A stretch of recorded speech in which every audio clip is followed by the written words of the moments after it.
Okay, Assalamualaikum warahmatullahi wabarakatuh.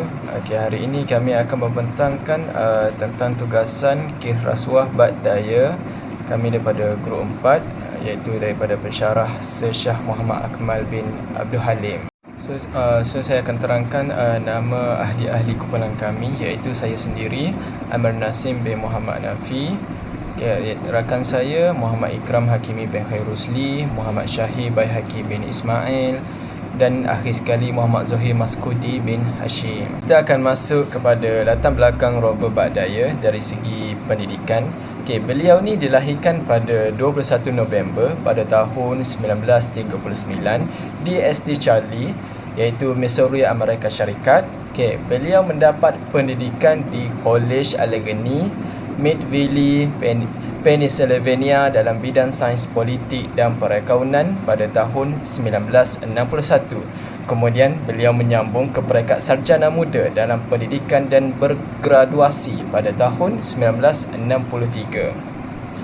Beliau juga mengajar sains sosial dan menjadi jurulatih bola sepak di Cambridge Spring High School. Kita akan masuk kepada latar belakang penlibatan politik dan karier. Beliau menjadi bendahari negeri yang ke-30 bagi Pennsylvania selama 6 tahun dari tahun 1981 hingga tahun 1987. Beliau juga merupakan ahli Parti Republikan bagi Dewan Perwakilan mewakili Pennsylvania pada tahun 1965 hingga 1971. Beliau juga merupakan ahli Senat Pennsylvania mewakili daerah ke-50 negeri tersebut, iaitu bermula pada tahun 1971 hingga 1981. Beliau juga berkahwin dengan Joan Grappi dan dikurniakan dengan 2 orang anak, iaitu cahaya mata yang bernama Rob Daya dan Dian Daya. Ini adalah sedikit gambar, iaitu beliau bersama dengan Presiden AS, iaitu Gerald Ford pada tahun 1970-an. Gambar yang kedua di sebelah kanan ini adalah lawyer dalam majlis angkat sumpahnya sebagai bendahari Pennsylvania. Kita akan masuk kepada isi yang ketiga, iaitu merupakan satu kesilapan yang dibuat oleh Robert Bad Daya. Pada awal 80-an, kerajaan Pennsylvania mendapati pekerja-pekerja di kerajaannya terpaksa membayar cukai persekutuan berpunca dari kesilapan Jabatan Percukaian. Iaitu pada tahun 1986, Daya telah disabitkan menerima suapan daripada sebuah firma di California, iaitu syarikat komputer teknologi Exastus, iaitu dalam singkatan CTA. Beliau didapati bersalah dengan 11 pertuduhan bersubahat, iaitu penipuan mail dan kenyataan palsu dan pemerasan. Kita masuk kepada detik kematian. Detik kematian Robert Bad Daya ni dipercayai akibat tekanan.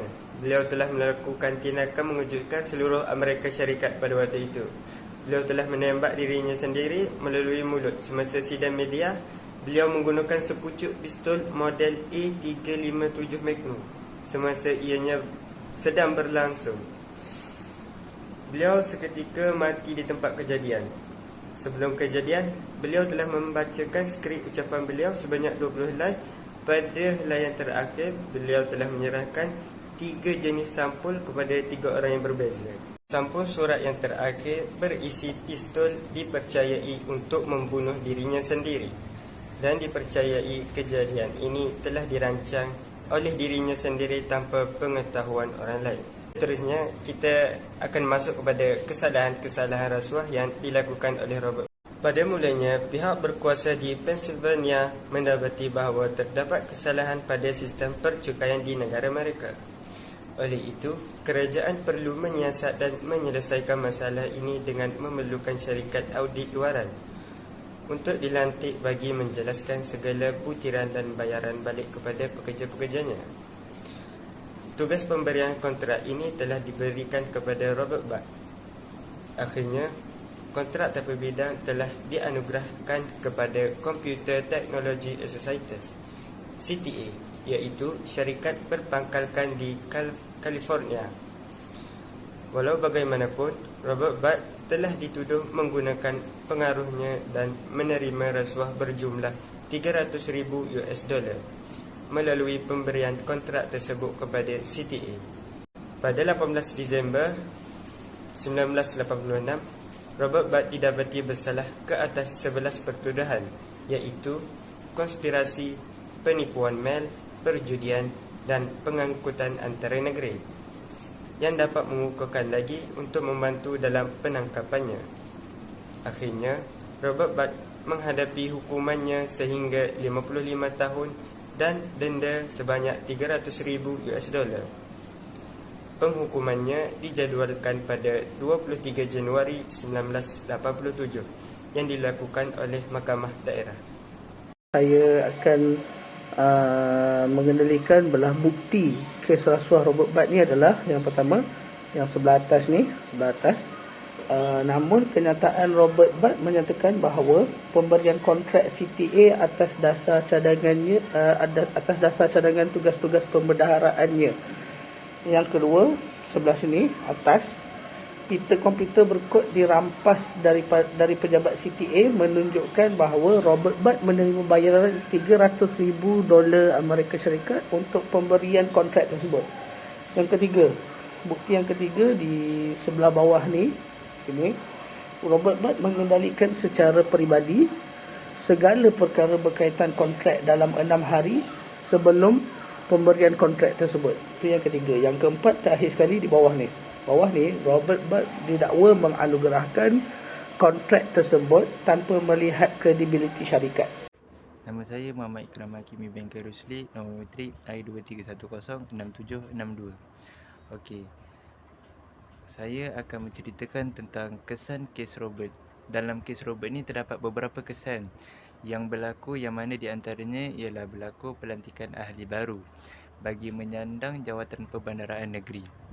Kalau kematian Robert telah pun menyediakan beberapa pucuk surat di mana antara suratnya telah diberikan pejabat di pejabat perbandaharaan.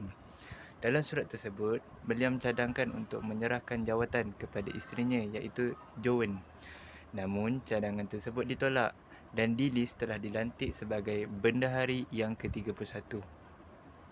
Selain itu, kematian Robert telah menyebabkan isterinya mendapat bayaran pencen sebanyak $1.28 juta. Hal ini kerana Robert membunuh dirinya sendiri di pejabat, yang mana mereka berjaya mendapatkan bayaran papasan, dan bayaran papasan tersebut boleh digunakan untuk menampung masalah kewangan mereka semasa menghadapi kes rasuah ini. Kesan yang seterusnya ialah gangguan kesihatan mental. Hal ini kerana semasa berlaku pertuduhan ini, ia telah meninggalkan kesan yang mendalam kepada Robert, di mana beliau telah tertekan akibat dituduh walaupun beliau tidak bersalah. Beliau mengaku tidak bersalah dalam kes-kes yang berlaku, tetapi tuduhan-tuduhan yang dilontarkan telah membuatkan Robert berasa sangat tertekan sehingga beliau mengambil keputusan untuk bunuh diri. Kesan yang terakhir ialah pertimbangan semula kes. Kematian Robert secara awam ini telah menarik perhatian Persatuan Nasional Bendahari Negara, di mana mereka minta kes ini dikaji semula oleh Jabatan Kehakiman Amerika Syarikat. Baik, Assalamualaikum warahmatullahi wabarakatuh. Saya Muhammad Zoe Masduki bin Hashim, nombor matrik I23106855. Akan membentangkan tentang kesimpulan. Kesimpulan bagi kes rasuah Robert Budd Dwyer ni adalah, yang pertama, kita boleh ambil yang di atas ni. Maksudnya yang di atas ni adalah membuatkan satu pentingnya pendidikan anti rasuah, iaitu perlu menyebarkan kefahaman ataupun keprihatinan, spread the awareness tentang rasuah ni, untuk memanfaatkan, jangan biarkan kes rasuah ni dibiasakan di dalam masyarakat, terutama dalam kerajaan ataupun satu komuniti yang besar lah, supaya ia boleh memberikan kefahaman pada orang-orang lain untuk tidak membuat sedemikian, kerana ini boleh menjatuhkan sesebuah negara dan organisasi itu. Baik, yang kedua sini adalah kita boleh kata pentingnya reformasi untuk politik ataupun reformasi pada undang-undang. Seperti mana kita boleh merombak balik kabinet ataupun satu organisasi politik yang membanteras ataupun menegaskan di mana kes rasuah ini tidak akan lagi berulang, dan undang-undang yang perlu diperketatkan bagi pesalah laku kes rasuah inilah. Baik, kesimpulan yang ketiga sini. Kesimpulan yang ketiga adalah kita boleh kata adalah perlunya ataupun pentingnya juga dukungan sosial ataupun support moral daripada sosial untuk menghindarkan daripada seseorang itu stres ataupun memberikan motivasi kepada orang yang terlibat dalam hukuman kes rasuah ini. Mungkin dia dalam keadaan yang stres ataupun kurang motivasi ataupun kurang kasih sayang. Sebab itulah dia membuat perilaku yang tidak elok, iaitu rasuah lah.